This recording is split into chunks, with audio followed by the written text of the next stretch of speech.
다 같이 일어나셔서 조용한 기도로 하나님 앞에 주일 아침 예배 드립니다.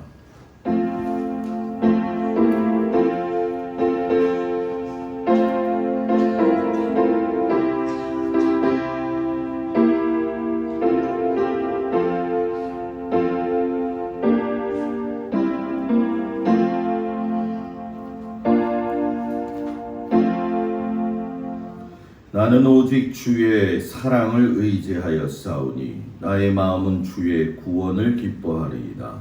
내가 여호와를 찬송하리니 이는 주께서 내게 은덕을 베푸심이로다. 하나님은 영이시니 예배하는 자가 영과 진리로 예배할지니라. 아멘. 경배 찬양 36장을 찬양하겠습니다.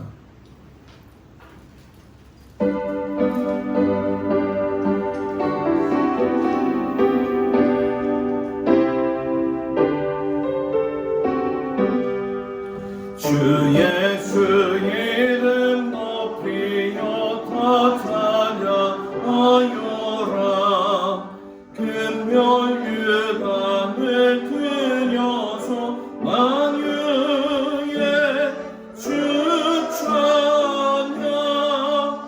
금멸유감을 드려서 만유의 주 찬양.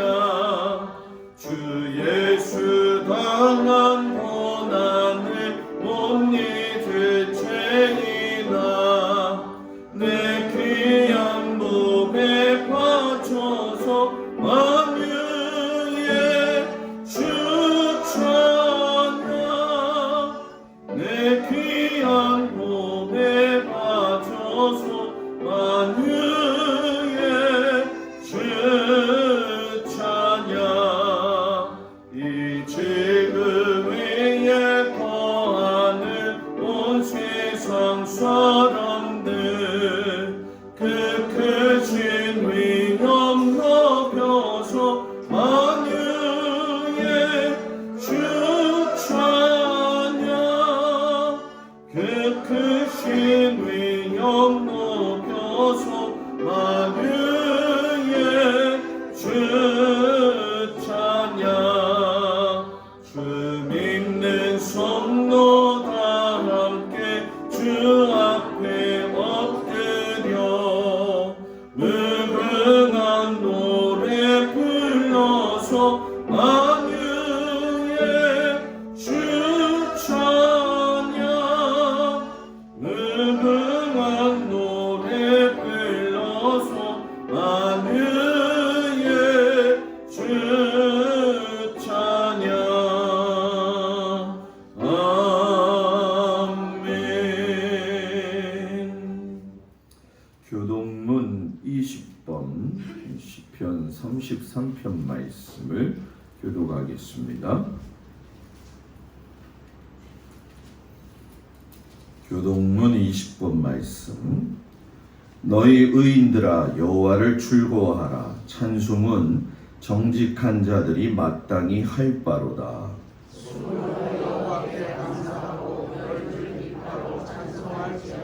새 노래로 그를 노래하며 즐거운 소리로 아름답게 연주할지어다.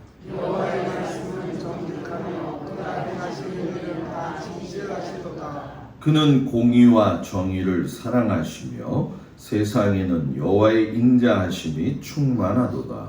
여호와의 말씀으로 하늘이 주인이 되었으며 그 만상을 그의 입술로 이루었도다. 그가 바닷물을 모아 무더기같이 쌓으시며 깊은 물을 곳간에 두시도다. 온 땅은 여호와를 두려워하며 세상의 모든 거민들은 그를 경외할지어다. 아멘. 전능하사 천지를 만드신 하나님 아버지를 내가 믿사오며 그 외아들 우리 주 예수 그리스도를 믿사오니 이는 성령으로 잉태하사 동정녀 마리아에게 나시고 본디오 빌라도에게 고난을 받으사 십자가에 못 박혀 죽으시고 장사한 뒤 사흘 만에 죽은 자 가운데서 다시 살아나시며 하늘에 오르사 전능하신 하나님 우편에 앉아 계시다가 저리로서 산자와 죽은 자를 심판하러 오시리라. 성령을 믿사오며 거룩한 공예와 성도가 서로 교통하는 것과 죄를 사하여 주시는 것과 몸이 다히 사는 것과 영원히 사는 것을 믿사옵나이다. 아멘. 3장 송영 찬양합니다.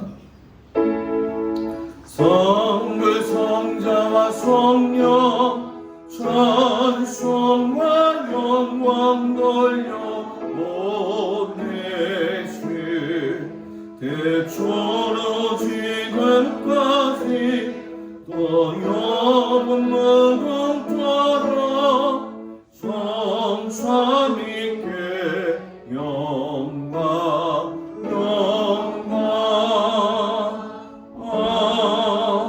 아멘.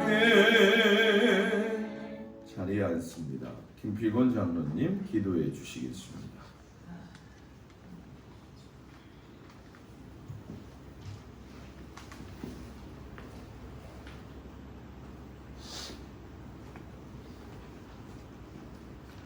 찬양과 영광을 받으시기에 합당하신 하나님 아버지, 무더위가 가장 심한 8월입니다.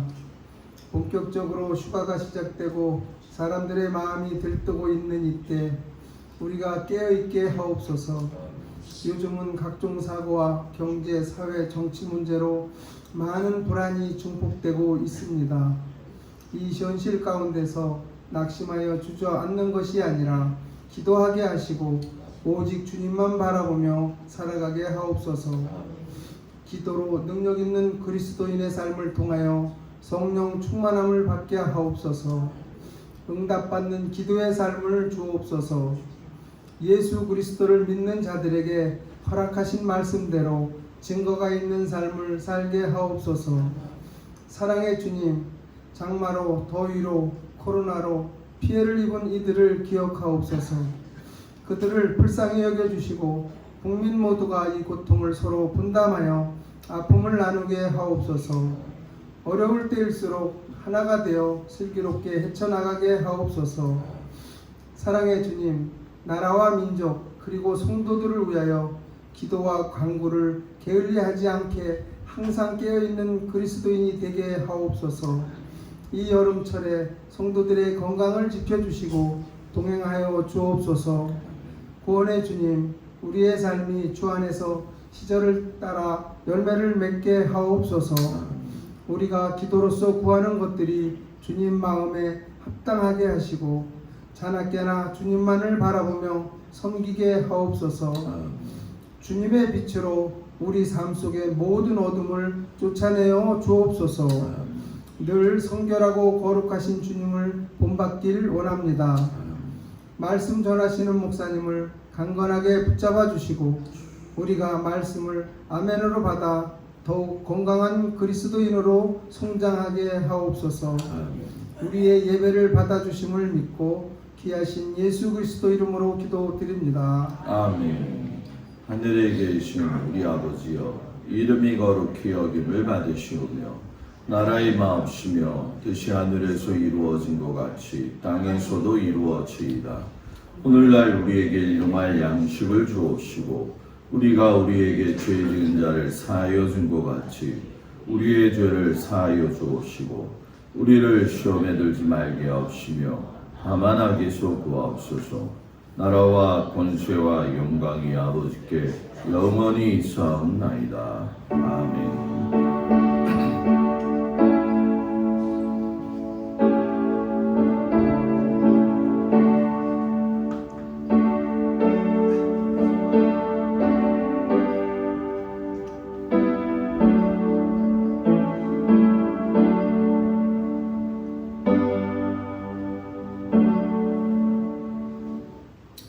할렐루야. 우리 옆 사람하고 인사 나누겠습니다. 가장 아름다운 모습으로 인사 나눕니다. 샬롬. 당신의 미소와 인사는 보이는 복음입니다. 이 아침에 보이는 복음인 여러분의 얼굴이 활짝 열리길 축복합니다. 1년 1인 1독 성경 읽기 지금 막 열심히 달려가고 있는데 이제 조금 있으면 신약 그 중간사로 들어가게 되어집니다. 상당히 좀 복잡한 부분을 지나고 있지만 잘 지나게 되고, 여러분들이 바쁜 와중에도 하나님 말씀 읽으면 이 올 한 해가 여러분들한테 영적으로 유익한 해가 될 줄 믿습니다. 작정한 대로 감당하시고 못하시면 내년에라도 똑같이 할 수 있도록 제가 이렇게 보고 진행을 하겠습니다. 오늘은 8월 첫 주 자녀 축복 주일이 됩니다. 자녀를 위해서 눈물 뿌려 기도하는 제목을 하나님께서 기억을 하십니다. 자녀를 위해 대신 살아줄 수도 없는 것이 부모의 인생이고 자녀의 인생이기 때문에 뒤에서 여러분들 자녀를 위해서 늘 기도하는 믿음의 성도, 믿음의 부모가 되기를 축복합니다. 오늘 특성은 각속회 인도자님이시고요. 매월 월상 예배가 우리가 1일날 새벽 예배 드려지는데, 이제 다음 달부터는 새벽 예배뿐만이 아니라 월삭 1일과 2일에는 원하는 가정에 신방을 좀 해서 월상 예배가 얼마나 중요한지 그 통로를 좀 여는 시간을 갖도록 하겠습니다. 부담 갖지 말고 하나님 앞에 가정으로, 직장으로 예배를 드릴 분들은 저한테 말씀을 하셔서 꼭 월삭의 한 달을 하나님의 예배와 기도 가운데 드리기를 주의 이름으로 축복을 드립니다. 제가 휴가 기간 이제 다음 주 지나면 시작이 되어지죠. 17일 날 수요일 저녁에 김필권 장로님이 사회를 봐주시고 한정수 장로님 설교 준비해 주시고 기도는 김정림 권사님이 좀 준비해 주시기 바랍니다. 주일 아침도 사회는 우리 김필권 장로님이 봐주셔서 진행되어지도록 아무 탈 없이 잘 지낼 수 있도록 여러분들이 같이 힘써서 기도해 주시고, 또 중요한 기회를 허락하셔서 함께 하시는 하나님과 또 여러분들한테도 늘 감사를 드립니다. 우리 하나님 앞에 95장 찬양하면서 귀한 예물 드리겠습니다.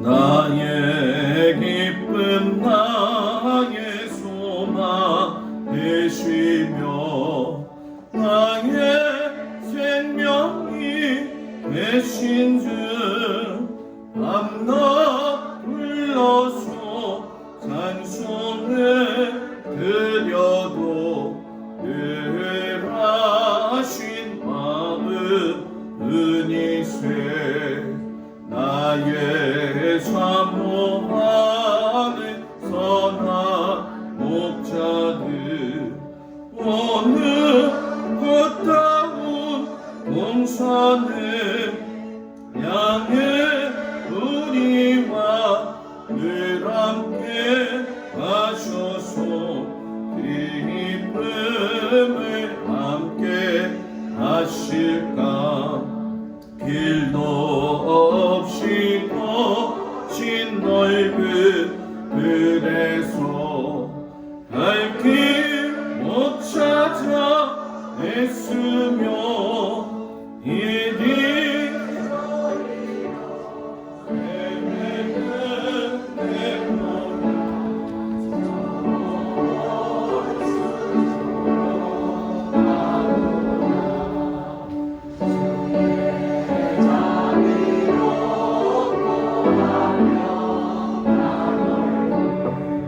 모든 천사도 안기며 주의 놀라운 진리의 말씀에 전체가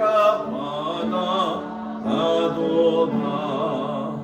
나의 진정 사모하는 예수님 은성 쫓아도 반갑고 나의 나의 생명과 나의 전 소망은 오직 주 예수 은혜세. 아멘. 11조 고승준 집사님, 정경순 권사님, 김학열 집사님, 손현옥 집사님, 김동수 목사, 김지영 사모, 박상수 권사님, 김정자 권사님, 곽덕일 권사님, 김수자 집사님, 김종숙 권사님, 구인의 장로님, 조군자 권사님, 조기태 권사님, 정복동 권사님, 정광태 권사님, 이복순 권사님, 김필권 장로님, 강민숙 권사님, 한정수 장로님, 박정자 권사님 드렸습니다. 감사 예물 김정민, 조혜인, 자녀 축복 신범수, 김아운, 감사 예물 김동수, 김지영 사모, 자녀 축복 김아영, 구인의 장로님, 조군자 권사님, 강옥순 권사님, 자녀 예물 김종숙 권사님, 자녀 예물 박상수 권사님, 김정자 권사님, 감사 예물 장정임 집사님, 박덕일 권사님, 김수자 집사님, 자녀 예물 김명준, 김명용, 심연복, 김가은, 김지은, 김용길 장로님, 김혜자 권사님, 차봉래 권사님, 조국현, 김미란, 우빈이, 하준이, 한정은, 예준이, 예수리, 민재성, 민채경, 고승호 집사님, 김찬자 권사님, 고경수, 황지선, 아라, 아린이, 고경인, 수진이, 하음, 하준, 홍준기, 김예원, 장혜정, 장민서, 강현진, 자녀예물 고인희 권사님, 김정린 권사님, 정광태 권사님, 이복순 권사님, 박정희 권사님, 김필권 장로님, 강민숙 권사님, 김태견, 태규, 김영미, 오소영, 그림이, 채동이, 효면이, 손녀, 세롬이, 전상호 권사님, 윤종남 권사님, 한정수 장로님, 박청자 권사님, 유영애 권사님, 또 무명으로 드렸습니다. 생일 감사 예물 김찬자 권사님, 박정희 권사님 드렸습니다. 기도합니다. 하나님 은혜와 사랑 가운데 오늘도 주님 앞에 나온 모든 성도들을 우리 주 예수 그리스도의 이름으로 축복합니다. 무더운 날씨 가운데도 하나님의 전을 찾아와 예배드리는 모든 귀한 성도들을 하나님께서 기억하시고 저들의 신념과 저들의 마음과 저들의 삶과 저들의 환경과 저들의 자녀들을 주여 주님 앞에 올려드리오니 주님 받아 주시옵시고 그 속에서 주의 내적인 믿음의 평안을 이룰 수 있도록 하나님 허락하여 주옵소서. 떼약볕에서 애쓰고 수고하며 최선을 다하여 하나님 주신 일터에서 아버지 수고하고 애쓰는 귀한 성도들의 그 모습을 하나님께서 기뻐 받아주시옵시고 아버지여 그 주신 일터에서 하나님 애쓴 그 열매들이 하나님께 올려질 때마다 아버지여 가물어 메마른 땅에 단비를 내리시는 하나님의 은혜를 경험하게 하여 주옵소서. 특별히 아버지여 10의 1조로 구분하여 드리는 모든 예물을 주님 기억하여 주시옵시고 내가 내 입을 벌라 하셨을 때 부어주시는 대로 받는다 하셨사오니 받을 만한 믿음의 자녀가 되게 하시고 특별히 아버지 하나님 우리가 자녀를 위해서 하나님 앞에 예물 드리며 기도하는데 하나님 이 세대에 우리 자녀들이 어떻게 살아가야 될지를 정말 앞뒤를 분간할 수 없는 시대에 살고 있습니다. 하나님 우리 자녀들이 이 어려운 세대를 극복하며 믿음으로 살아갈 수 있도록 하나님께서 그 자녀들과 동행하여 주시기를 간절히 기도하고 원합니다.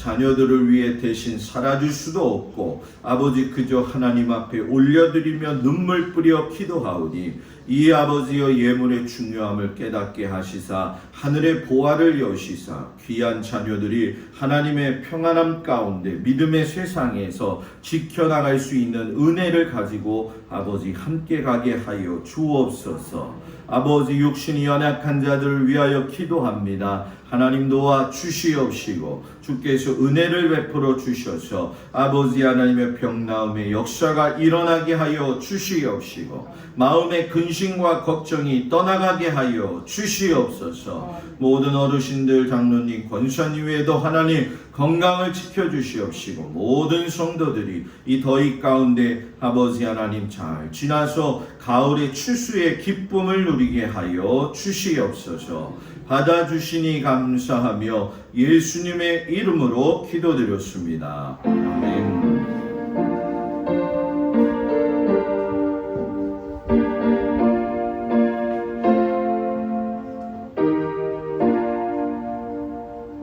자리에 앉습니다. 하나님 말씀 보도록 합니다. 사무엘하 11장 1절에서 15절까지 말씀을 먼저 보도록 하겠습니다. 사무엘하 11장 1절에서 15절까지 말씀, 구약성경 478쪽에 나와 있습니다. 사무엘하 11장 1절에서 15절 말씀을 봉독해 올리겠습니다.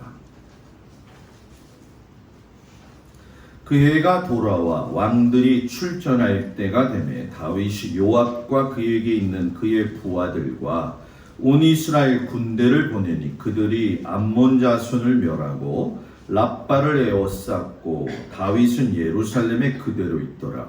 저녁 때에 다윗이 그의 침상에서 일어나 왕궁 옥상에서 거닐다가 그곳에서 보니 한 여인이 목욕을 하는데 심히 아름다워 보이는지라. 다윗이 사람을 보내 그 여인을 알아보게 하였더니 그가 아뢰되 그는 엘리암의 딸이요 햇사람 우리아의 아내 밧세바가 아니니까 하니 다윗이 전령을 보내어 그 여자를 자기에게로 데려오게 하고 그 여자가 그 부정함을 깨끗하게 하였으므로 더불어 동침하며 그 여자가 자기 집으로 돌아가니라. 그 여인이 임신하매 사람을 보내 다윗에게 말하여 이르되 내가 임신하였나이다 하니라.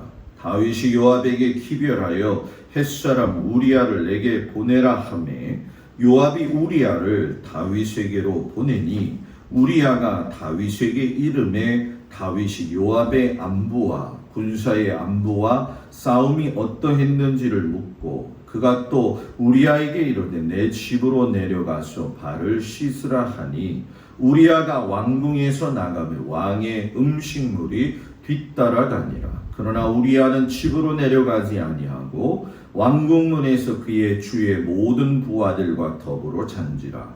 어떤 사람이 다윗에게 아뢰되 우리아가 그의 집으로 내려가지 아니하였나이다.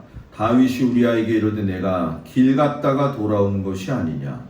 어찌하여 내 집으로 내려가지 아니하였느냐 하니 우리아가 다윗에게 아뢰되 언약궤와 이스라엘과 유다가 야영 중에 있고 내 주 요압과 내 왕의 부하들이 바깥들에 침치고 있거늘 내가 어찌 내 집으로 가서 먹고 마시고 내 처와 같이 자리이까. 내가 이 일을 행하지 아니하기로 왕의 살아계심과 왕의 혼의 살아계심을 두고 맹세하나이다 하니라. 다윗이 우리아에게 이르되 오늘도 여기 있으라. 내일은 내가 너를 보내리라. 우리아가 그날에 예루살렘에 머무니라. 이튿날 다윗이 그를 불러서 그로 그 앞에서 먹고 마시고 취하게 하니 저녁 때에 그가 나가서 그의 주의 부하들과 더불어 침상에 눕고 그의 집으로 내려가지 아니하니라. 아침이 되매 다윗이 편지를 써서 우리아의 손에 들려 요압에게 보내니 그 편지에 써서 이르기를 너희가 우리아를 맹렬한 싸움에 앞세워두고 너희는 뒤로 물러가서 그로 맞아 죽게 하라 하였더라. 아멘. 에베소서 3장. 에베소서 3장 14절에서 21절까지의 말씀을 보도록 합니다. 에베소서 3장 14절에서 21절 말씀, 신약 312쪽 말씀이 되었습니다. 말씀을 봉독해 올립니다. 이러므로 내가 하늘과 땅에 있는 각 족속에게 이름을 주신 아버지 앞에 무릎을 꿇고 비노니 그의 영광의 풍성함을 따라 그의 성령으로 말미암아 너희 속사람을 능력으로 강건하게 하시오며 믿음으로 말미암아 그리스도께서 너희 마음에 계시게 하시옵고 너희가 사랑 가운데서 뿌리가 박히고 터가 굳어져서 능히 모든 성도와 함께 지식에 넘치는 그리스도의 사랑을 알고 그 너비와 길이와 높이와 깊이가 어떠함을 깨달아 하나님의 모든 충만하신 것으로 너희에게 충만하게 하시기를 구하노라. 우리 가운데서 역사하시는 능력대로 우리가 구하거나 생각하는 모든 것에 더 넘치도록 능히 하실 이에게 교회 안에서와 그리스도 예수 안에서 영광이 대대로 영원 무왕이를 원하노라. 아멘. 요한복음 6장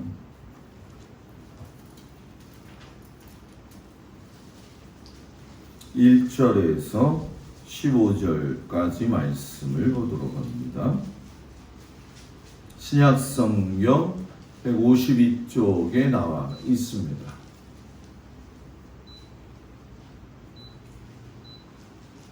요한복음 6장 1절에서 15절까지 말씀을 봉독해 올립니다. 그 후에 예수께서 디베랴의 갈릴리 바다 건너편으로 가시매 큰 무리가 따르니 이는 병자들에게 행하시는 표적을 보았음이로라. 예수께서 산에 오르사 제자들과 함께 거기 앉으시니 마침 유대인의 명절인 유월절이 가까운지라. 예수께서 눈을 들어 큰 무리가 자기에게로 오는 것을 보시고 빌립에게 이르시되 우리가 어디서 떡을 사서 이 사람들을 먹이겠느냐 하시니 이렇게 말씀하시님은 친히 어떻게 하실지를 아시고 빌립을 시험하고자 하십니다. 빌립이 대답하네 각삼으로 조금씩 받게 할지라도 200데나리온의 떡이 부족하리이다. 제자 중 하나고 시몬 베드로의 형제 안드레가 예수께 여짜오되 여기 한 아이가 있어 보리떡 5개와 물고기 2마리를 가지고 있나이다. 그러나 그것이 이 많은 사람에게 얼마나 되겠사옵나이까. 예수께서 이르시되 이 사람들로 앉게 하라 하시니 그곳에 잔디가 많은지라. 사람들이 앉으니 수가 5,000명쯤 되더라. 예수께서 떡을 가져 축사하신 후에 앉아있는 자들에게 나눠주시고 물고기도 그렇게 그들의 원대로 주시니라. 그들이 배부른 후에 예수께서 제자들에게 이르시되 남은 조각을 거두고 버리는 것이 없게 하라 하시므로 이에 거두니 보리떡 5개로 먹고 남은 조각이 12바구니에 찼더라. 그 사람들이 예수께서 행하신 이 표적을 보고 말하되 이는 참으로 세상에 오실 그 선지자라 하더라.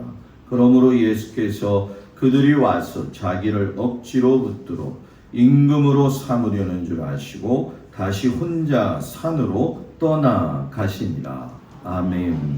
우리 인도자님들 나오셔서 하나님 앞에 찬송해 주시겠습니다.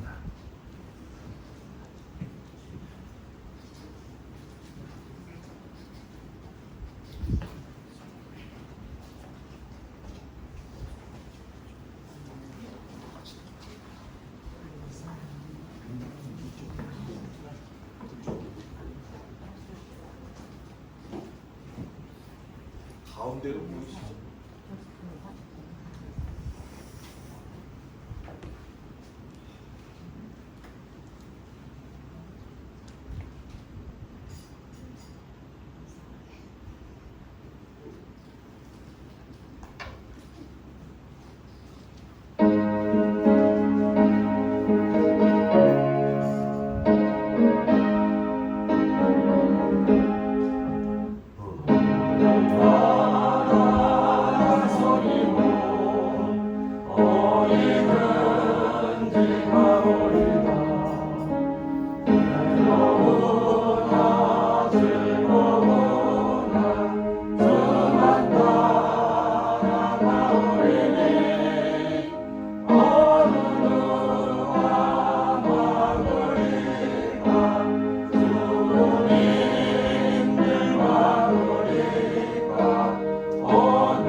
기도하겠습니다. 하나님, 우리가 바쁜 와중 속에서도 내면 관리가 잘 되어지도록 하나님 도와주시기 원합니다.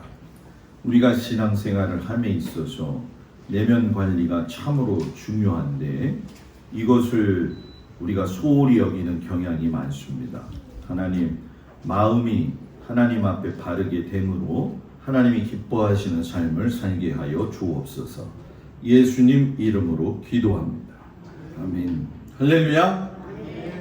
우리 옆사람하고 한 번 더 인사할까요? 한 주간 잘 지내셨습니까?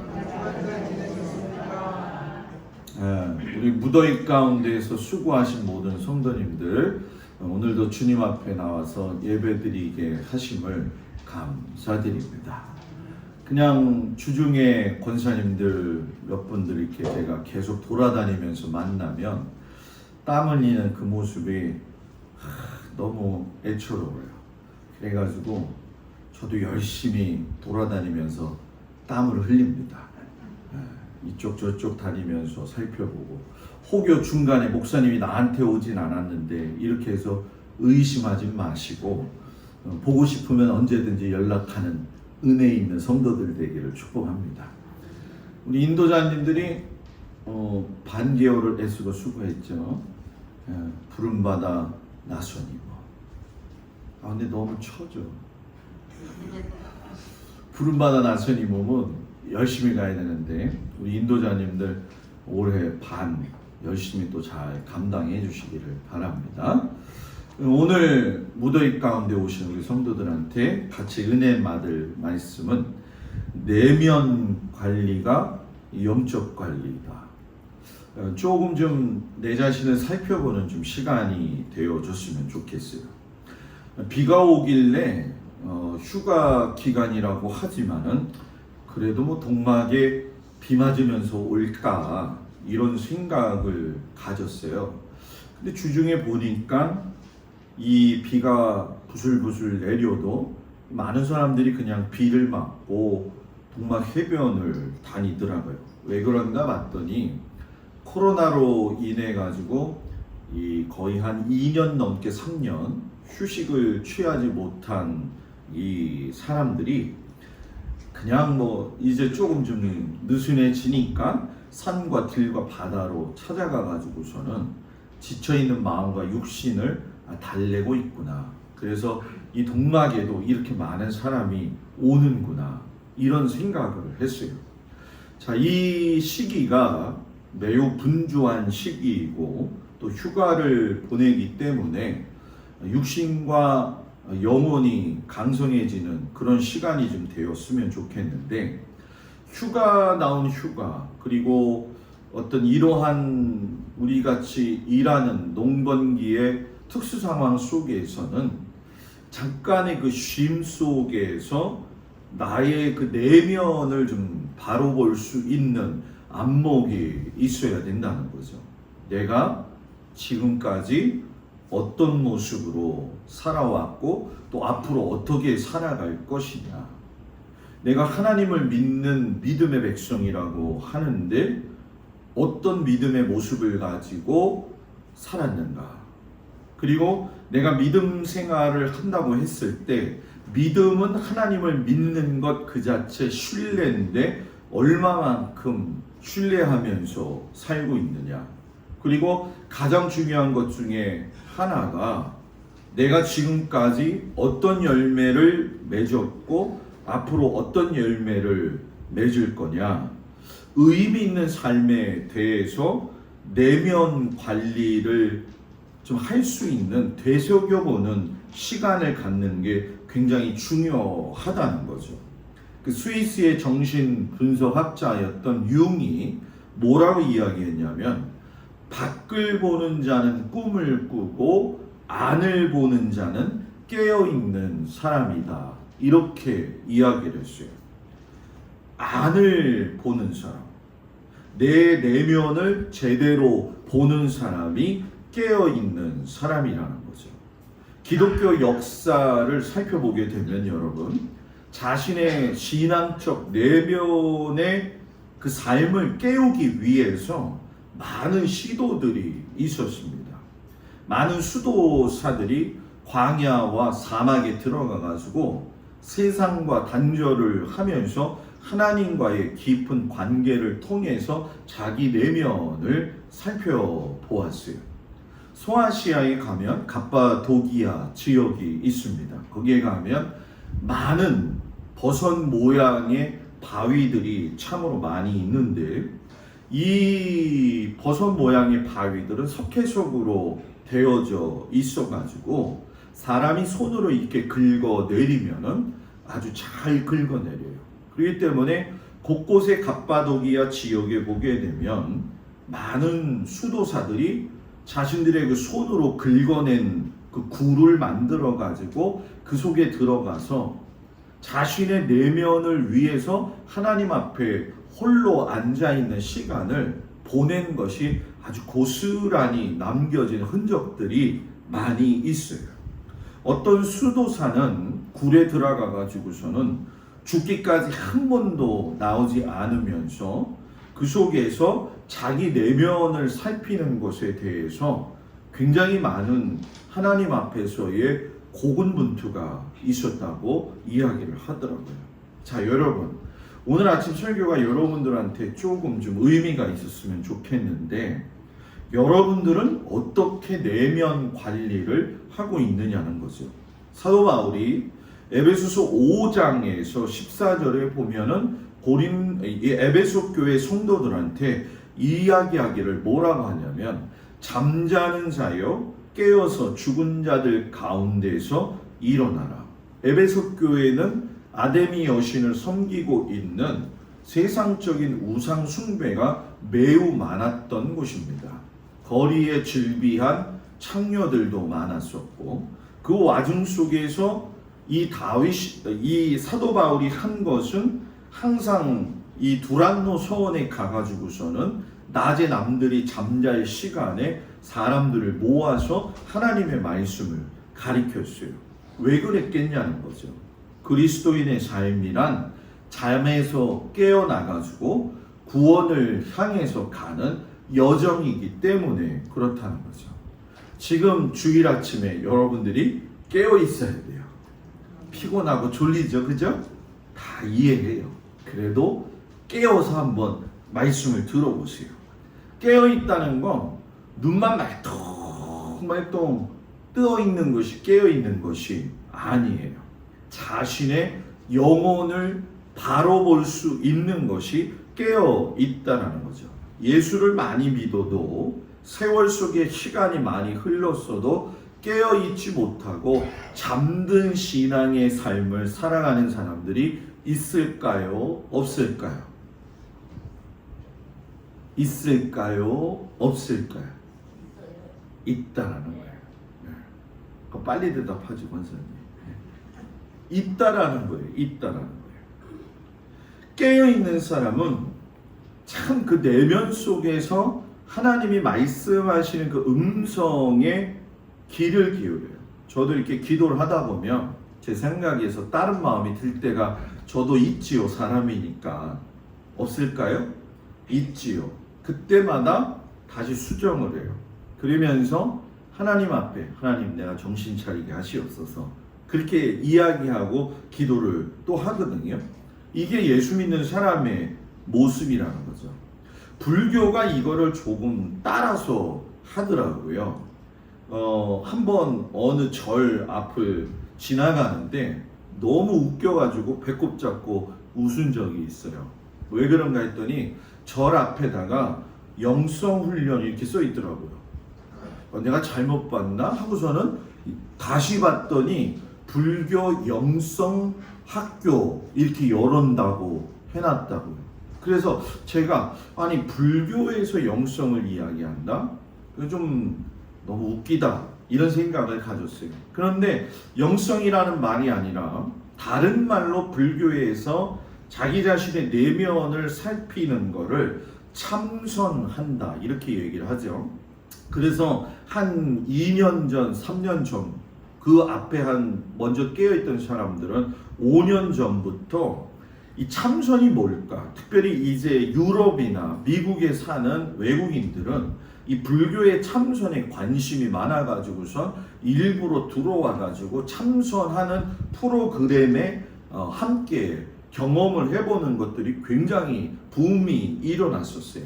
그런데 이 불교의 참선에서 깨어있다는 것과 기독교에 깨어있다라고 하는 것은 여러분 같은 의미가 아닙니다.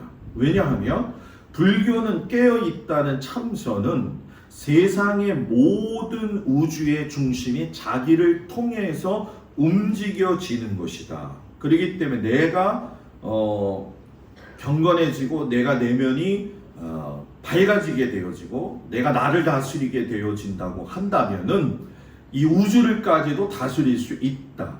중심이 나라는 거죠. 그래서 저는 솔직히 그 얘기할 적에 한번 해보고 싶은 마음이 꼭 있어요. 그 참선하는 사람 옆에 가가지고서는 볼따기를 꼬지고 싶을 때가 있어요. 이렇게 진짜 우주의 중심으로 이 사람이 참선을 하는지. 아마 십중팔구 그런 일이 일어나면은 참선하다가 화내게 될 거예요.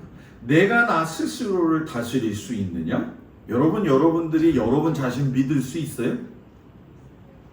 여러분 자신, 다른 사람은 아예 믿지도 못하잖아요. 여러분 자신을 믿을 수 있냐는 거예요. 엄마를 죽이는 아들, 아버지를 죽이는 그 아들, 엄마가 잘못했다고 해서 딱이 때렸던 딸, 그리고 그 자식이 잘못하지도 않았는데 내가 어려우니까 너도 같이 죽자라고 했던 그 부모의 상황들을 볼 적에 내 자신을 믿는다는 건 그건 여러분 새빨간 거짓말이에요. 나도 나를 못 믿는다는 거죠. 그런데 기독교는 깨어 있는다는 게 뭐냐?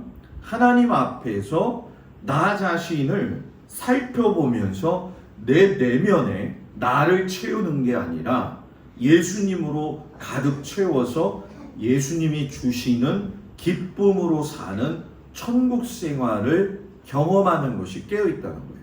그래서 돈이 없어도 하나님을 그 마음에 모시고 사는 사람은 김치 하나를 먹고 살아도 감사가 있다는 거죠. 여러분 김치 하나 먹어도 감사가 있습니까? 요즘은 오이지에다 물 타가지고 식초 넣고 설탕 넣고 먹어서 밥이랑 비벼 먹어도 맛있더라고요.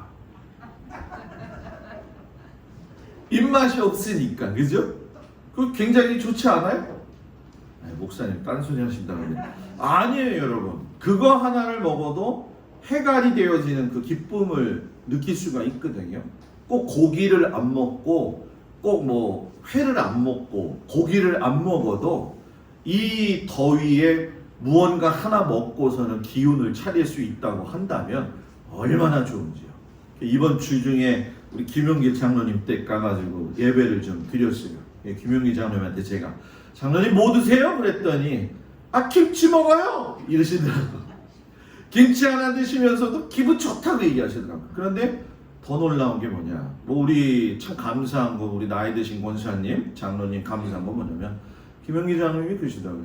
밥 한 그릇은 꼭 때를 지나면서 꼭 비운다. 이게 별로 은혜가 안 되나 보죠. 사람이 입맛 떨어지면 여러분 그거는 쇠약해지는 것이고 죽는 거거든요.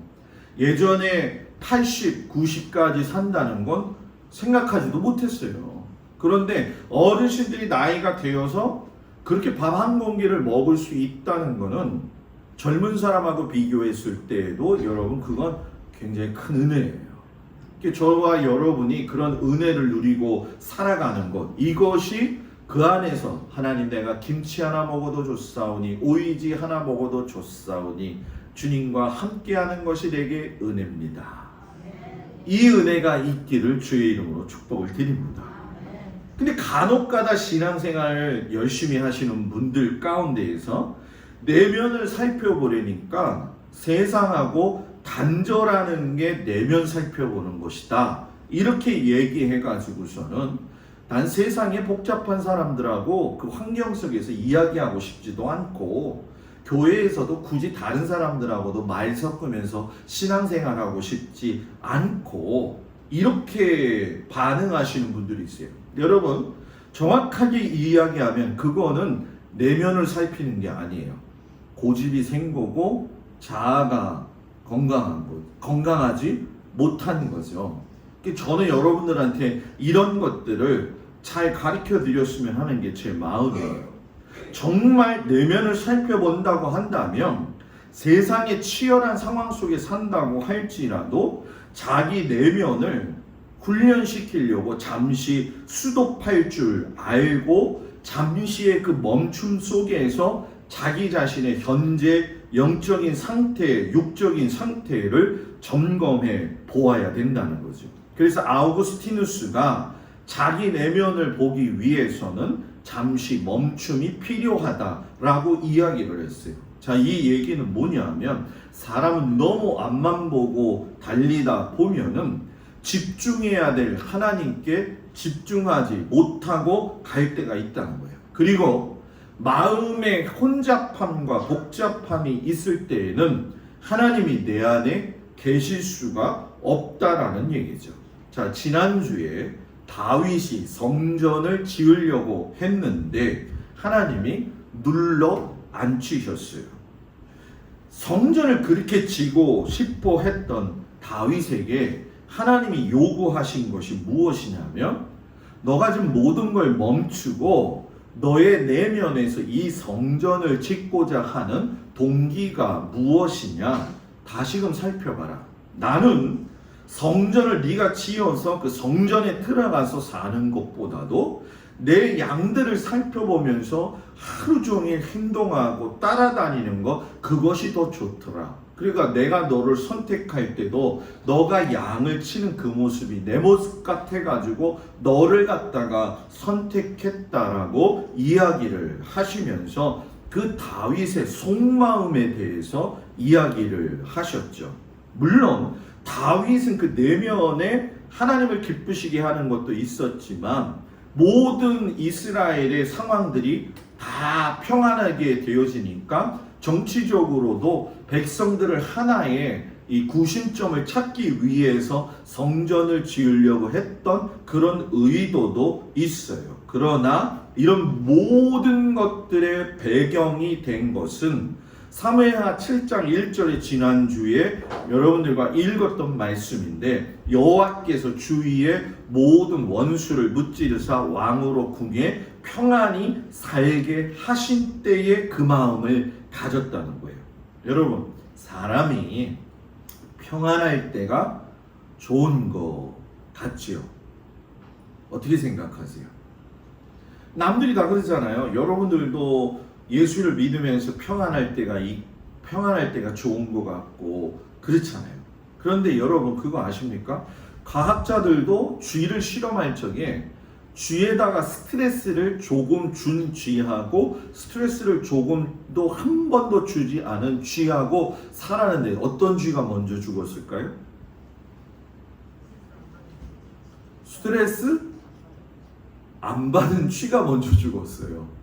자, 이 얘기가 무슨 얘기냐면 너무 스트레스를 받아도 일찍 죽지만 사람에게는 적정선의 스트레스의 긴장감이 있어야 된다는 거죠. 신앙생활이 제일 어려울 때가 여러분 뭔지 아십니까? 아무 음성도 듣지 못하고 아무 마음에 깨림직한 것이 들지 않으면서도 신앙생활 할 때가 제일 위험한 때다라는 얘기예요. 다윗이 그렇다는 거죠. 매일 전쟁을 했는데 아주 모처럼 좋은 평안의 시간을 가졌어요. 이 평안의 시간에 다윗이 하나님이 나를 평안케 하셔서 내가 이렇게 지금까지 왔었구나 하면 좋겠는데 사람은 여러분 잘 아시는 것처럼 육체적 평안이 오게 되면 영과 혼에 대한 문제까지도 놔버리게 되었습니다. 그래서 여러분들이 신앙생활 하면서 미안한 얘기지만 신앙의 패턴 가운데에 고조에 달아가지고 은혜 받았을 때와 밑으로 바닥치고 있을 때를 잘 비교해 보십시오. 여러분 영적 긴장감이 빠졌다라는 얘기예요.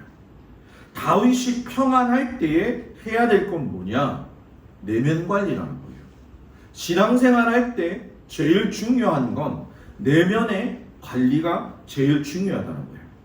다윗이 내면 관리가 안 되니까 평안함이 깨어지면서 하나님 앞에 자신의 내면이 병드는 것을 경험을 하는데 인지는 못한다는 거예요. 하나님의 사람이 다윗이 어떤 일이 있었느냐? 오늘 말씀에 보니까 1절에 그 해가 돌아와 왕들이 출전할 때가 되매 다윗이 요압과 그에게 있는 부의 부하들과 온 이스라엘 군대를 보내니 그들이 암몬 자손을 멸하고 랍바를 에워쌌고 다윗은 예루살렘에 그대로 있더라.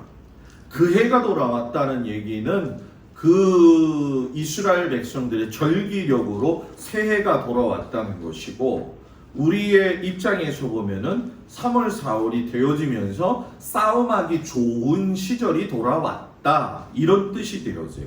그때의 모든 군대 장관 요압이 최고였잖아요. 보냈죠. 누구한테? 암몬 자손을 멸하기 위해서. 그런데 그 싸움에 능란했고 그 싸움 속에서 항상 인생을 살면서 하나님의 보호하신 가운데 있었던 다윗이 성경에 보니까 예루살렘에 그대로 있었다라고 얘기해요. 사실 이것은 다윗의 진짜 모습이 아니라는 거죠. 왜? 다윗은 항상 최전방에서 모범을 보이면서 살았던 왕이었어요. 그런데 이 랍바성을 에워싸고 있는 중요한 순간에 예루살렘 왕궁에 그대로 머물러 있었다라고 하는 것을 이 사무엘 저자가 썼다라고 하는 건 뭔가 기미가 좋지 않았다는 걸 우리에게 암시하고 있는 거죠.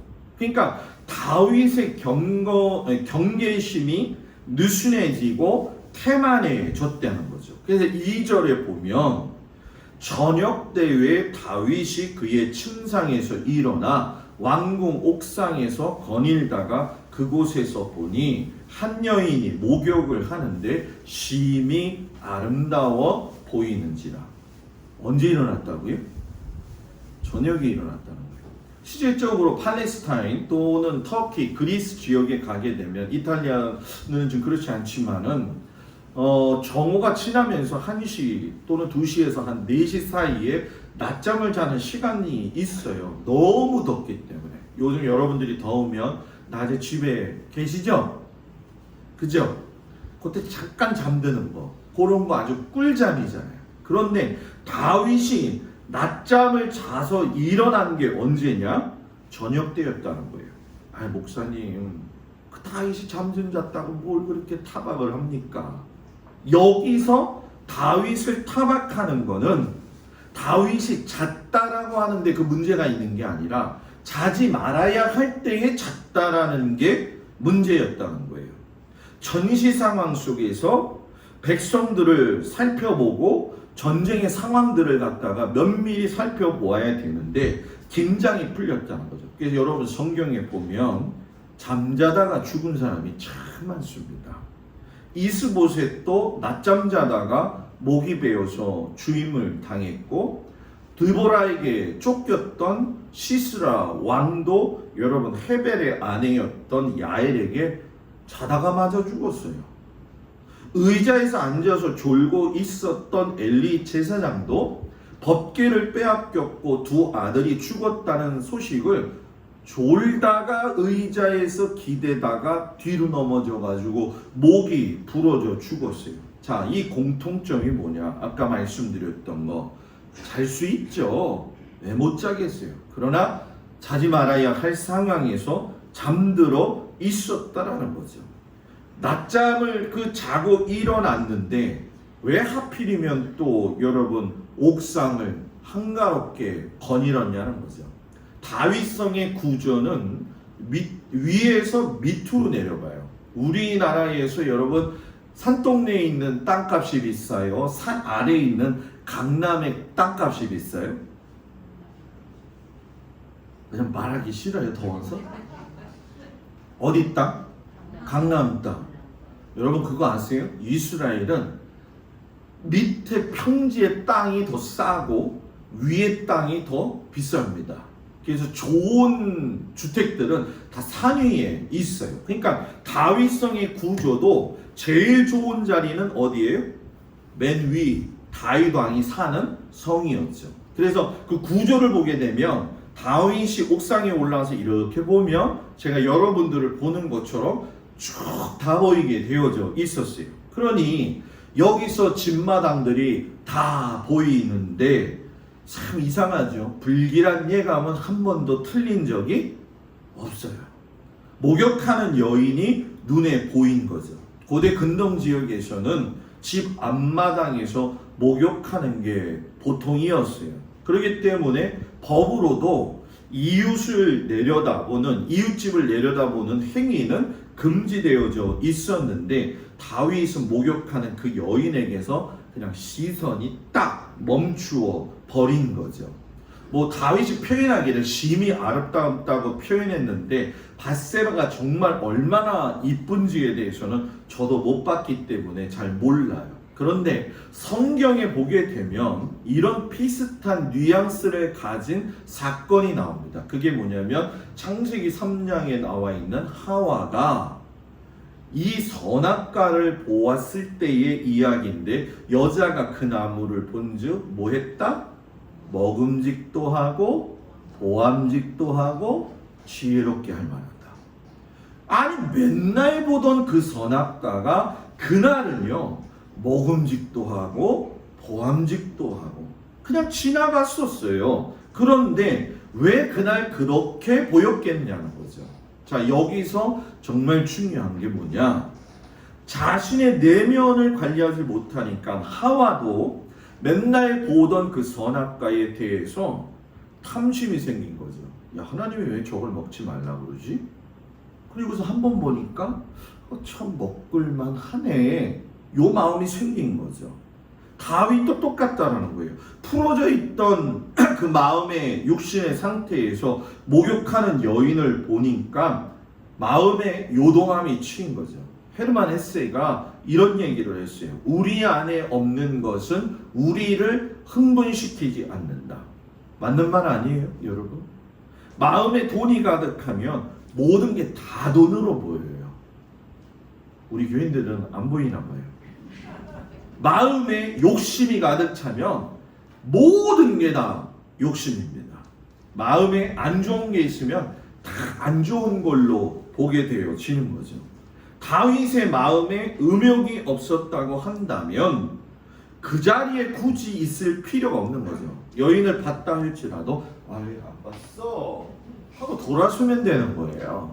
근데 여러분 살면서 느끼지만 죄의 콩고물이 떨어지게 되면 얼마나 맛있어 보이는지 몰라요. 주일 한번 예배 빠지고 저녁 예배 빠지고 또 새벽 예배도 빠지고 뭐 석회도 빠지고 뭐 성경도 안 읽어보고 할 적에는 처음에는 내가 이래도 되나 그러다가 나중에 시간 지나면 좋네 그러다가 나중에는 뭐예요? 내가 빠졌는지 안 빠졌는지도 생각이 안 들 때가 있는 거죠. 여러분 이게 정말 중요하다는 거예요. 이런 것들이 결국은 그 사람의 내면을 무너뜨리게 만들고 그 사람의 영과 혼과 육에 대한 모든 것들을 힘들게 한다는 거죠. 만약에 육신의 관리를 할 적에 자기 몸이 어디가 아프다는 걸 정확히 알아야지만이 육신의 관리를 정확하게 할 수 있잖아요. 여러분 안 그래요? 제가 요즘 뭐를 하냐면 아주 웃긴 짓을 하고 있습니다. 이거 뭐 우리 장로님 권사님들 연배한테 이렇게 연배들한테 말씀드린 거 너무 죄송스러운 얘기인데 제가 이제 몸이 제가 어디가 안 좋다는 걸 알잖아요. 그죠? 장로님 권사님들도 그렇잖아요. 그죠? 그래서 이 텔레비를 보면은 어디에 몸이 좋다 하는 영양제가 나오면 그게 사고 싶은 거예요. 그래가지고 한두 개 사다 보니까 6개를 샀어요. 어이구 지금 남일이랑 그렇죠. 제가 이제 그 심장이랑 위가 안 좋으니까는 나는 이걸 지켜야 돼. 그래서 하나 사고 먹고 하나 사고 먹고 뭐 그렇게 비싼 거는 아니니까. 근데 뭐 6개 사니까 비싸긴 하더라고. 사면서 그걸 관리하기 위해서 이제 보는데, 아마 우리 장로님 권사님들도 어르신들도 보면은 뭐 자녀들이 흑염소 진액도 갖다 줄 거고, 뭐 장어 즙도 갖다 줄 거고, 전혀 안 먹은 것처럼 얼굴을 가지고 저를 보고 있는데, 그렇잖아요. 그렇죠? 그거는 뭐냐? 내 몸에 뭐가 문제가 있는지 알기 때문에 거기에 관심을 갖는 거예요. 우리 장로님이 굉장히 식사 조절을 많이 하셔요. 이렇게 옆에서 보면 장로님이 그냥 말라가는 모습이 저는 너무 안 좋거든요. 근데 장로님은 좋다고 그러시더라고. 얼굴이 새카매지셨어 장로님이. 수영장이 이렇게 살피시느냐고. 근데 만약에 장로님도 그런 경험 하셨지만 당뇨가 있는데 내가 맨날 단 거만 먹는다고 생각해봐요. 약 먹어도 소용이 없어요. 아니, 한 분은 어떤 권사님인데 이 주사를, 그 당뇨 주사를 갖다가 아침 저녁으로 맞으시는 분인데 먹는 거 진짜 잘 드셔요. 그래서 제가 물어봤죠. 권사님 어떻게 이렇게 잘 드세요? 그랬더니 약 먹잖아요. 그러니까 그분 생각이 뭐냐면 약을 먹으니까 다 먹어도 상관없다. 그건 여러분 답이 나와 있는 거에서 잘못된 길로 걸어가는 거잖아요. 그죠?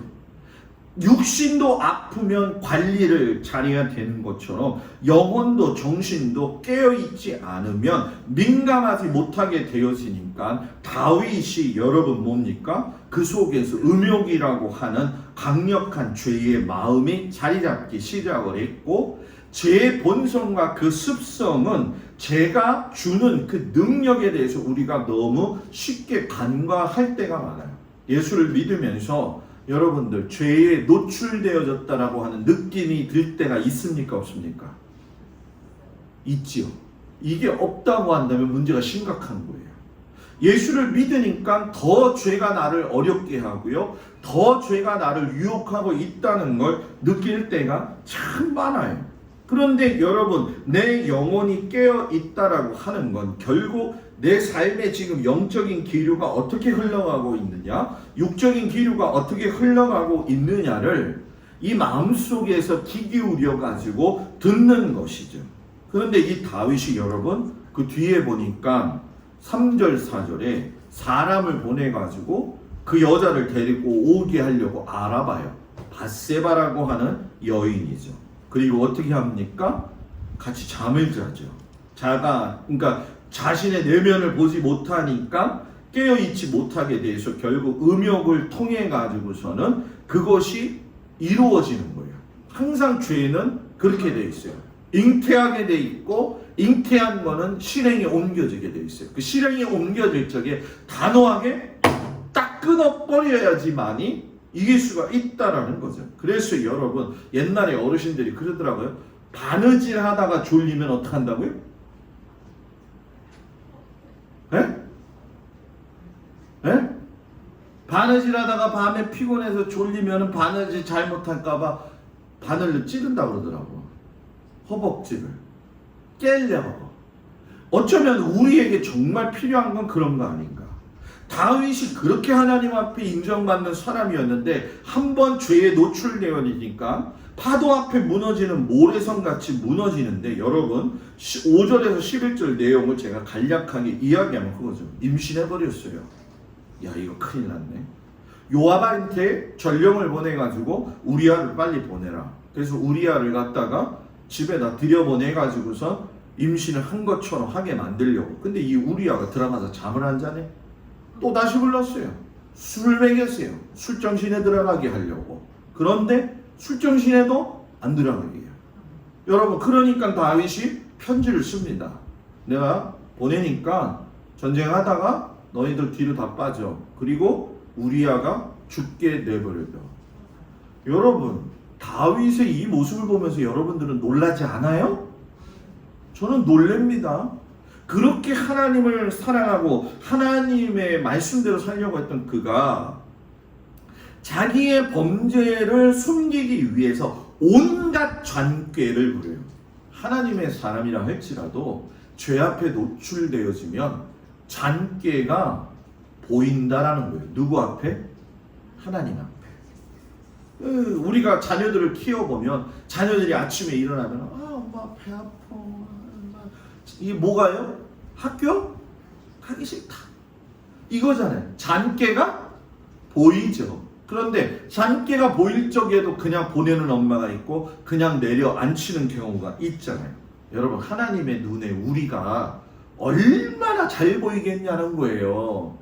그 생각과 마음 자체가. 그래서 저는 우리 성도들한테도 그렇고 저한테도 그렇고 여러분 항상 깨달아야 될 게 뭐냐면, 이 사람이 사는 데 있어서는 잔꾀가 사람 사는 세상에서는 통해가지고 좋을지 모르겠지만 하나님 앞에는 통하지가 않는다는 거예요. 그래서 여러분, 믿음의 사람은 잠깐 스톱해야 돼요. 멈추지 않고 브레이크 없이 달려가다 보게 되면 막장 드라마처럼 되어지고 만다는 거죠. 여러분, 어느 한 부분에서는 다윗을 두둔하기도 해요. 예를 들면 열왕기상에서 보게 되면 15장에 다윗이 햇사람 우리아의 일 외에는 평생에 여호와 보시기에 정직히 행하고 자기에게 명령하신 모든 일을 어기지 아니하였습니다. 이걸 갖다가 또 뭐라고 이야기하냐? 오빠, 다윗이 간통했는데 그 사람이 그렇게 했지만은 다 하나님께서 그 사람 또 다른 건 인정해 줬잖아. 여러분, 우리는 그 죄를 합리화하는 게 아니라 거기서 다윗이 조금만 더 하나님 앞에 엎드렸다고 한다면 죄를 이길 수 있었는데 이것에 대해서 도전을 받았어야 되는데 그것을 받지 못했다라는 얘기죠. 결국 여러분, 이 내면은 변화에서 일어나는데 사도 바울이 그 변화를 어떻게 일어나는 거냐? 에베소서 3장 14절에서 오늘 읽은 말씀에 보이는 것처럼 그의 영광의 풍성함을 따라 그의 성령으로 말미암아 너희 속사람을 능력으로 강건하게 하시며, 겉모습이 중요한 게 아니라는 거예요. 속사람이 강건하게 하시며 믿음으로 말미암아 그리스도께서 너의 마음에 계시게 하시었고, 믿음으로 예수님을 내 마음에 모실 수 있는 거지, 예수님 내 마음에 와주세요 라고 해서 예수님이 내 마음에 있는 게 아니라는 거예요. 그리고 너희가 그 사랑 가운데에서 뿌리가 박히고 터가 굳어져서 모든 성도로 하여금 지식에 넘치는 그의 사랑을 알아가지고 너비와 길이와 높이와 깊이가 뭐예요? 어떠함을 깨달아서 모든 충만하신 것으로 너희에게 충만하게 하시기를 원하노라. 성령의 도우심으로 속사람이 강건해야 돼요. 성령께서 나한테 힘을 주셔서 성령에 의해서 속사람이 강건해질 적에 여러분 뭐예요? 움직임이 없다는 거예요. 그리고 그 속사람의 강건함 속에는 누가 있어야 되느냐? 예수 그리스도가 있어야 됩니다. 여기에 예수 그리스도가 없으면, 여러분, 여기에 예수 그리스도가 없으면 이거 말하는 거, 이거 눈 보는 거, 이거 듣는 거 다 세상 사람들처럼 똑같이 살아갑니다. 여기에 누가 없으면, 예수님이 없으면 나의 거룩한 입술에서 남을 정죄하는 말들이 나가고, 나의 이 귀 속에 들려오는 말씀 중에서 걸려 들어야 될 말들이 다 들었고, 재밌는데 그래서 뭐라 그래? 그 다음에 그 집은 어떻게 됐대? 이렇게 되잖아요. 그죠? 행동도 마찬가지 아니에요? 가는 길 갔다가 멈추고. 여러분, 운전해 보시는 분들은 아시겠지만은 이렇게 가다 보면은 빨간불이 파란불이 노란불 됐다가 빨간불이 되어질 적에 갈등 안 되세요? 운전하시는 분들 갈등될 때 있잖아요. 이걸 빨리 갈까 말까. 빨간불 됐는데 밤에 아무것도 안 보이면 그냥 가는 게 낫겠지? 아무도 안 보이니까. 그래서 장흥 삼거리에 프랜카드가 하나 써져 있더라고요. 당신이 못 본 사이에 신호를 건너간다면 누가 못 봤을까요? 딱 이렇게 써 있더라고요. 제가 딱 그걸 보면서 누가 볼 수가 있지. 제가 동막 해변을 토요일 날 가서 이제 다 신방을 하고 돌아다니잖아요. 동막에 제가 평일 날 가서 바닷바람 좀 쐬고 싶어도 못 쐬어요. 왜 못 쐬었는지 아세요? 이장님이 CCTV로 이 동막을 다 샀어요. 관리사무소에 들어갔더니 CCTV가 이걸 이렇게 큰 게 구역별로 다 있어. 어디서 뭐 하는 게 다 보이는 거야.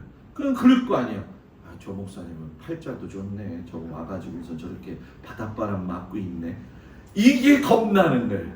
그러니까 여러분, 내가 어디에 가 있든지 요즘 CCTV로 보고 있으니까 활동 반경이 좁아지고 그것 때문에 제약을 받는데, 여러분 CCTV가 없이도 보시는 분이 누구시냐? 하나님이 기가 막히게 여 위에 있으면 우리 사랑하는 성도들이 피곤해서 조는 것도 보이고요, 다리가 간지러워가지고 긁는 것도 보이고요, 마스크 써가지고 하품해서 안 보이는 것 같지만 마스크 위로 하는 게 다 보이고 다 보인다는 거예요. 그러니 여러분과 제가 목회를 하면서도 그렇고 여러분의 신앙생활 하면서도 그렇고 다윗이 얘기한 게 맞아요. 뿌리를 박되 예수님 안에서 뿌리 박고 얇게 뿌리 박지 말고 깊게 뿌리 박혀라. 깊게 뿌리 박힌 건 뽑히지가 않는다는 거죠. 그래서 여러분, 마음의 내면에 무너짐이 시작되어지는 사람들을 보게 되면 성령님의 인도하심이 예수 그리스도가 나의 마음에 모시고 살지 못할 때에 내면이 무너진다라는 거죠. 오늘 예수님이 빌립한테 그런 얘기를 해요. 오병이어 기적을 딱 행하셨어요. 그 기적을 행하시기 전에 빌립한테 6장 5절에 뭐라고 이야기하냐면, 야, 우리가 어디서 빵을 사가지고 이 사람들 먹일까? 그러니까 빌립이 그 얘기를 듣죠. 근데 성경을 보면 예수님이 뭐라고 이야기하시냐면은 어떤 거 하려는지를 이미 다 아셨는데 빌립을 뭐 하고자 하셨더라? 시험하고자 하셨더라라는 거예요. 자, 여기서 중요한 거.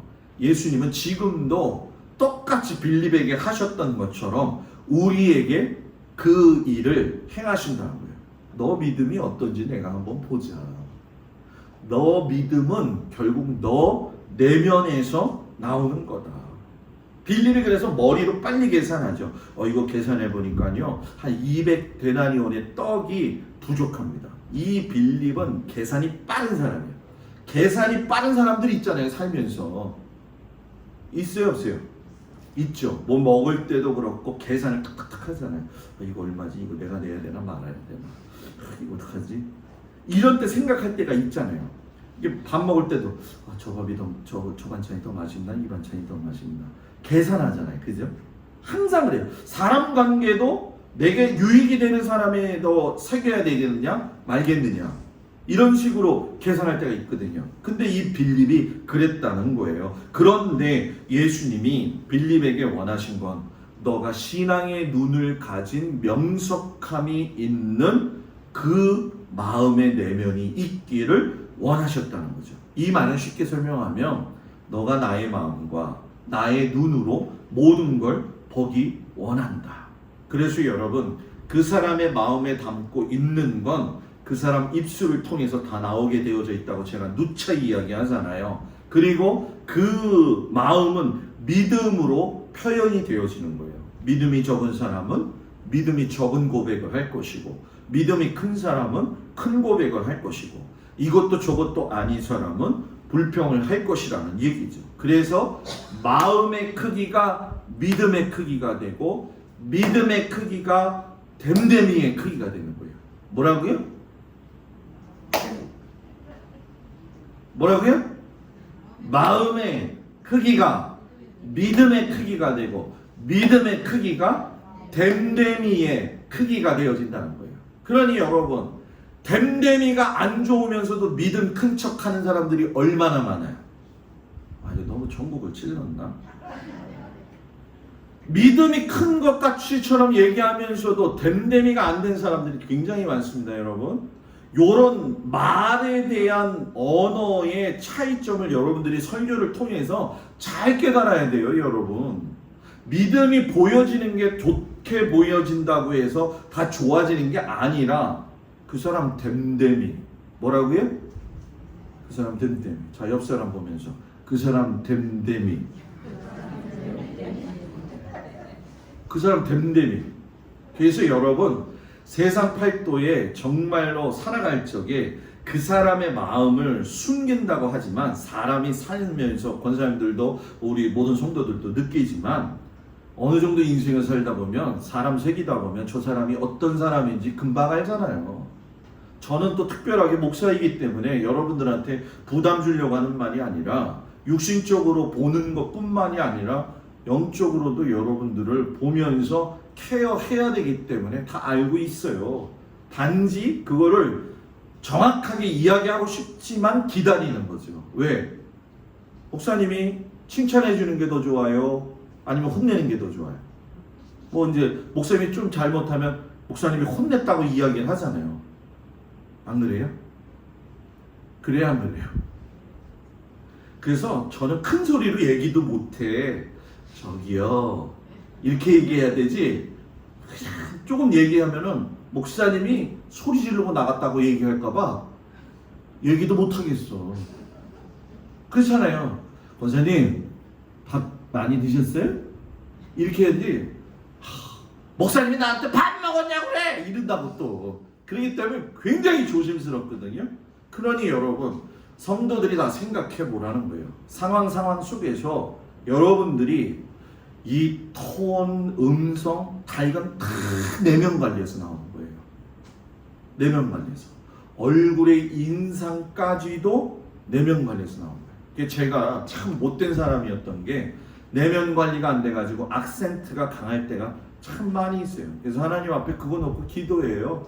하나님 오늘도 내 입술과 내 마음의 생각과 내 모든 것들이 이 정리가 좀 잘 되게 해주세요. 이 내면 정리가 안 되면 질서가 정립이 안 돼요. 그러다 보니까 세상 일과 하나님의 일의 우선순위가 바쁘게 되어지죠. 그리고 혼잡하게 되어지죠. 사랑하는 성도 여러분, 오늘 내가 내 내면을 어떻게 관리하고 있는가 잘 살펴보세요. 이 내면 관리를 하기 위해서 우리는 오늘도 속사람의 강건을 위해 하나님의 말씀, 생명의 떡으로 오신 예수 그리스도를 먹기 위하여 오늘도 하나님 앞에 나와서 예배드리는 거예요. 이게 생명의 자리라는 거죠.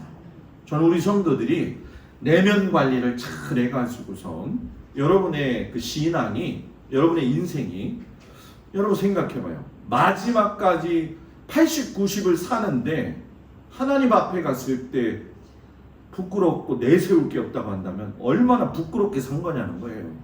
저는 우리 성도들이 언제든지 하나님 앞에 갔을 때 잘하였도다 착하고 충성된 종아, 내가 너가 수고한 거 아니까 너에게 상급의 멸관을 주리라. 이걸 받을 수 있는 내면 관리, 마음의 관리, 은혜의 관리가 있기를 축복합니다.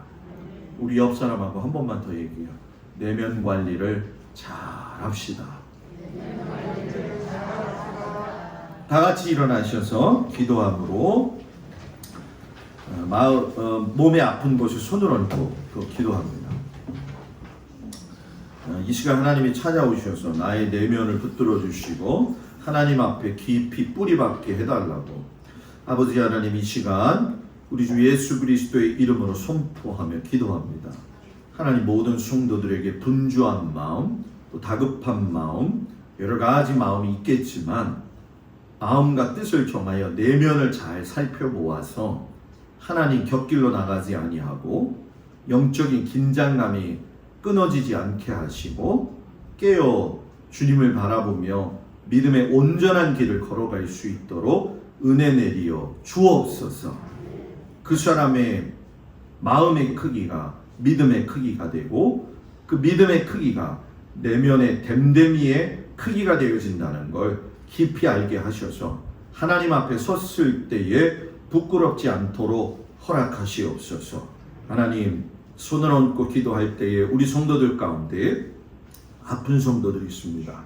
주께서 손 얹은 그곳 위에 함께하여 주셔서 주 예수 그리스도의 보혈의 은혜의 능력으로 사랑하는 성도들의 연약한 곳을 치유하시고 또 마음의 어려움도 주님 치유하여 주시옵시고 우리 사랑하는 자녀들의 영과 혼과 육과 일터까지도 주님 붙드시고 인도하여 주옵소서. 이제는 우리 주 예수 그리스도의 은혜와 우리를 사랑하시는 하나님의 그 크신 사랑과 성령님의 도우시고 위로하심으로 우리의 속사람이 예수 그리스도로 가득 차서 깊이 뿌리게 박아 성장함으로 말미암아 내면에 큰 변화를 가지고 주님을 섬기며 승리하는 우리 귀한 성도들 되어지기를 간절히 축원하옵나이다. 아멘.